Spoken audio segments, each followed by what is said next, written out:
A CIA investigation concluded that Russian hackers were working to get Donald Trump elected president. And a bipartisan group of senators, including John McCain and Lindsey Graham, are calling for a bit of a probe into Russia's role into the election. But do you believe Russian hacking could actually change the outcome? Yes!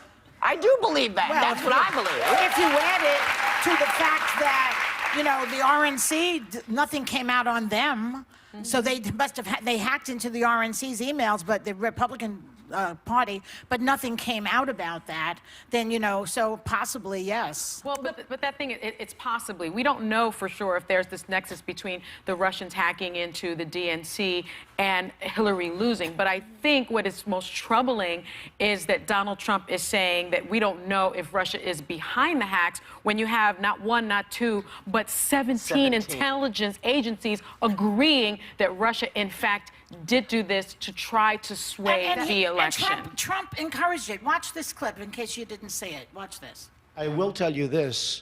Russia, if you're listening, I hope you're able to find the 30,000 emails that are missing. I think you will probably be rewarded mightily by our press. I mean, it's unbelievable. Yeah. But I think the idea that he doesn't see the problem with that is a problem, because this is not a partisan issue. This is about someone coming into our country and continuing to make it seem rigged and not right. He should be the first one spearheading, hey, because I don't know if the results would have been different, but the fact they have proof that this happened is a problem. When Kellyanne Conway says this might be fake news at times when she refers to it, that's Kellyanne a problem. Conway is fake news, but... she's coming here this week, by the way. I don't care. Just saying. You know, listen, if this were any other country, we'd be all in their business. Yeah. We'd be investigating, we'd be looking and saying, you can't run these kinds of election He's things. fixing my wire. Fixing her mic. There's a white man on his knees behind Joy Biden. Nothing new about that. Wouldn't be the first nothing to do about that. Yeah. Thank you. Don't do that to me. Now, you know, can I just say something on that? Go ahead.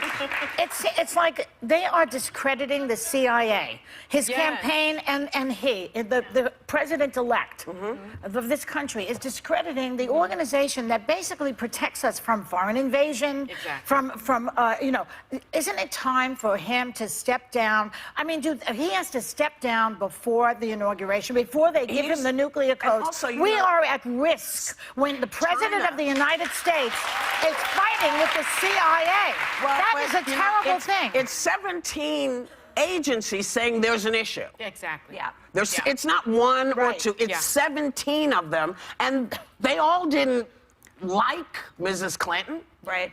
You know, they're not there for her, but, you know, it can't be bad just because it's not good for you. Right. Now, you're fighting with China. Yeah. You know, you haven't even become president yet, and you're fighting with all these folks, and I get that you want to see other stuff done, but again, for me, if you really want to talk about bringing jobs back, you got to talk about manufacturing. We got factories all over this country that have been closed down. People have been out of work for a while. I understand. You want to bring jobs back? This is how you do it. You don't go to Russia because they don't do well by their own.